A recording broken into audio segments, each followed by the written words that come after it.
بسم اللہ الرحمن الرحیم۔ ہرقل شاہ روم نے قریش کے قافلے میں ایک آدمی بلانے کو بھیجا، اور اس وقت یہ لوگ تجارت کے لیے ملک شام گئے ہوئے تھے، اور یہ وہ زمانہ تھا جب رسول اللہ صلی اللہ علیہ وسلم نے قریش اور ابو سفیان سے ایک وقتی عہد کیا ہوا تھا۔ جب ابو سفیان اور دوسرے لوگ ہرقل کے پاس ایلیا پہنچے، جہاں ہرقل نے دربار طلب کیا تھا، اس کے گرد روم کے بڑے بڑے لوگ، علماء، وزراء و امراء بیٹھے ہوئے تھے۔ ہرقل نے ان کو اور اپنے ترجمان کو بلوایا، پھر ان سے پوچھا کہ تم میں سے کون شخص مدعی رسالت کا زیادہ قریبی عزیز ہے؟ ابو سفیان کہتے ہیں کہ میں بول اٹھا کہ میں اس کا سب سے زیادہ قریبی رشتہ دار ہوں۔ یہ سن کر ہرقل نے حکم دیا کہ اس ابو سفیان کو میرے قریب لا کر بٹھاؤ، اور اس کے ساتھیوں کو اس کی پیٹھ کے پیچھے بٹھا دو۔ پھر اپنے ترجمان سے کہا کہ ان لوگوں سے کہہ دو کہ میں ابو سفیان سے اس شخص یعنی محمد صلی اللہ علیہ وسلم کے حالات پوچھتا ہوں۔ اگر یہ مجھ سے کسی بات میں جھوٹ بول دے تو تم اس کا جھوٹ ظاہر کر دینا۔ ابو سفیان کا قول ہے کہ خدا کی قسم، اگر مجھے یہ غیرت نہ آتی کہ یہ لوگ مجھ کو جھٹلائیں گے تو میں آپ صلی اللہ علیہ وسلم کی نسبت ضرور غلط گوئی سے کام لیتا۔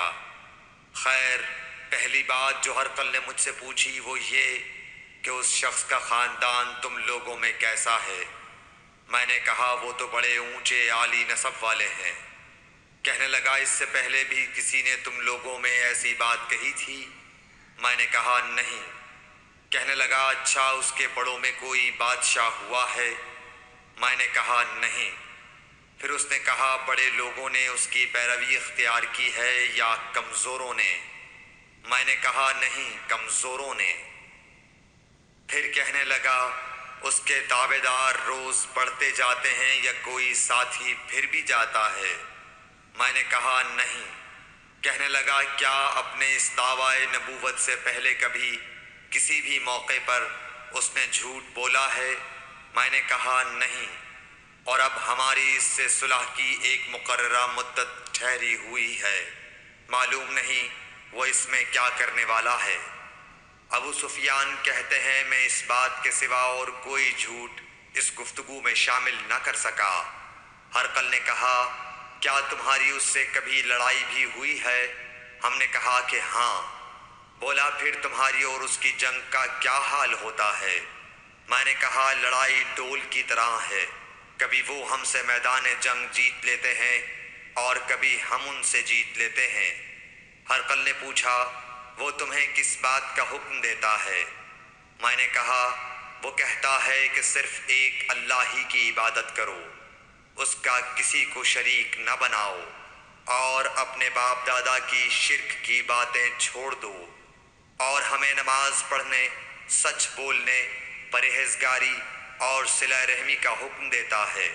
یہ سب سن کر پھر ہرقل نے اپنے ترجمان سے کہا کہ ابو سفیان سے کہہ دے کہ میں نے تم سے اس کا نسب پوچھا تو تم نے کہا کہ وہ ہم سے عالی نسب ہے، اور پیغمبر اپنی قوم میں عالی نسب ہی بھیجے جایا کرتے ہیں۔ میں نے تم سے پوچھا کہ دعویٰ نبوت کی یہ بات تمہارے اندر اس سے پہلے کسی اور نے بھی کہی تھی؟ تو تم نے جواب دیا کہ نہیں۔ تب میں نے اپنے دل میں کہا کہ اگر یہ بات اس سے پہلے کسی اور نے کہی ہوتی تو میں سمجھتا کہ اس شخص نے بھی اسی بات کی تقلید کی ہے جو پہلے کہی جا چکی ہے۔ میں نے تم سے پوچھا کہ اس کے بڑوں میں کوئی بادشاہ بھی گزرا ہے؟ تو تم نے کہا کہ نہیں۔ تو میں نے دل میں کہا کہ ان کے بزرگوں میں سے کوئی بادشاہ ہوا ہوگا تو کہہ دوں گا کہ وہ شخص اس بہانے اپنے آباء و اجداد کی بادشاہت اور ان کا ملک دوبارہ حاصل کرنا چاہتا ہے۔ اور میں نے تم سے پوچھا کہ اس بات کے کہنے یعنی پیغمبری کا دعویٰ کرنے سے پہلے تم نے کبھی اس کو دروغ گوئی کا الزام لگایا ہے؟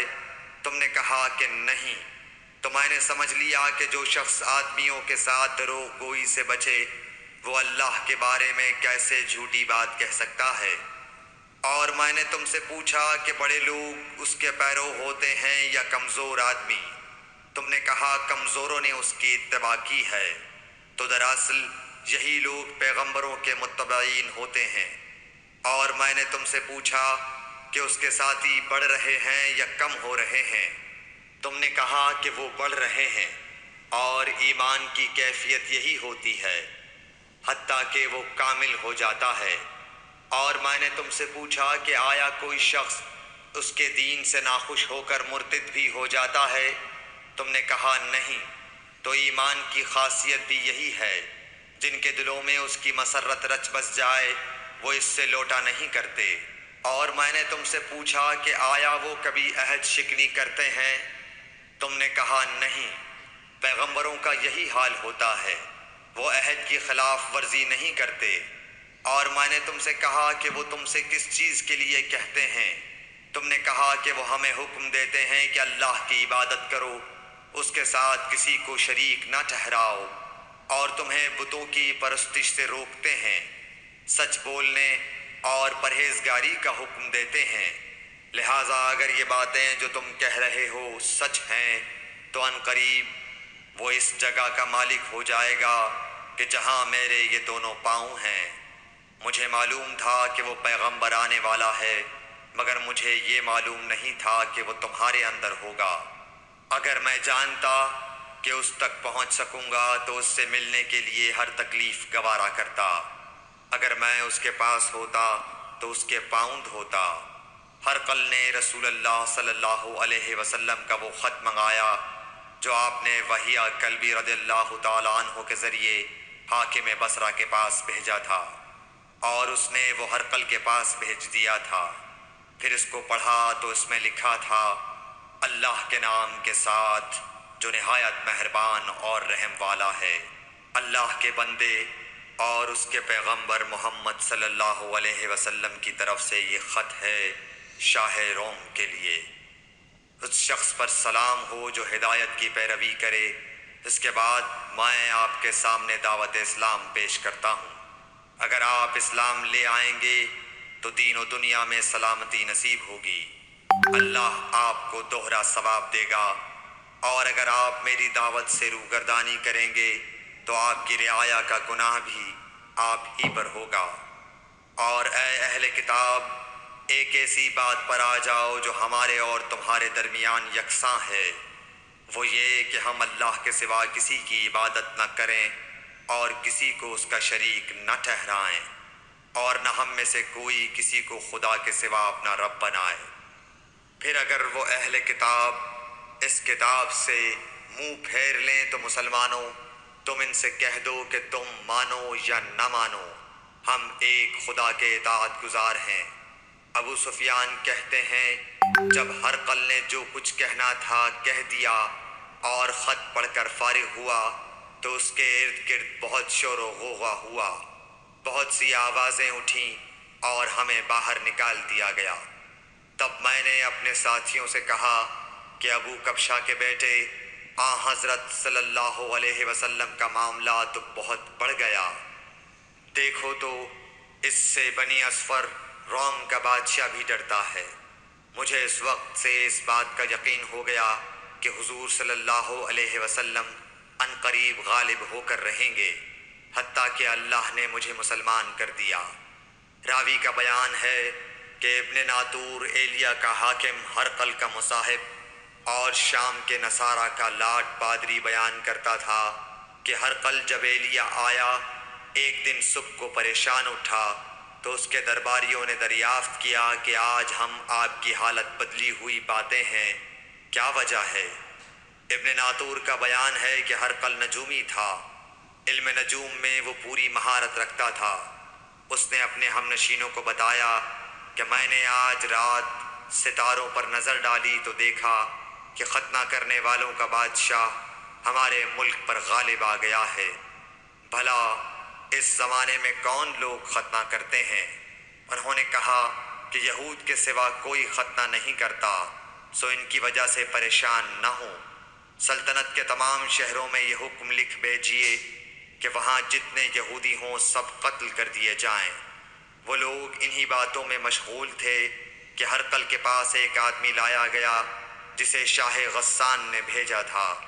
اس نے رسول اللہ صلی اللہ علیہ وسلم کے حالات بیان کیے۔ جب ہرقل نے سارے حالات سن لیے تو کہا کہ جا کر دیکھو وہ ختنہ کیے ہوئے ہے یا نہیں۔ انہوں نے اسے دیکھا تو بتلایا کہ وہ ختنہ کیا ہوا ہے۔ ہرقل نے جب اس شخص سے عرب کے بارے میں پوچھا تو اس نے بتلایا کہ وہ ختنہ کرتے ہیں۔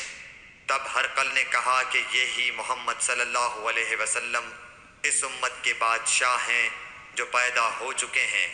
پھر اس نے اپنے ایک دوست کو رومیہ خط لکھا اور وہ بھی علم نجوم میں ہرقل کی طرح ماہر تھا۔ پھر وہاں سے ہرقل حمص چلا گیا۔ ابھی حمص سے نکلا نہیں تھا کہ اس کے دوست کا خط اس کے جواب میں آ گیا۔ اس کی رائے بھی حضور صلی اللہ علیہ وسلم کے ظہور کے بارے میں ہرقل کے موافق تھی کہ محمد صلی اللہ علیہ وسلم واقعی پیغمبر ہیں۔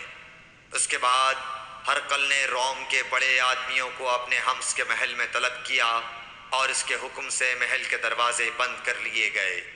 پھر وہ اپنے خاص محل سے باہر آیا اور کہا، اے روم والو، کیا ہدایت اور کامیابی میں کچھ حصہ تمہارے لیے بھی ہے؟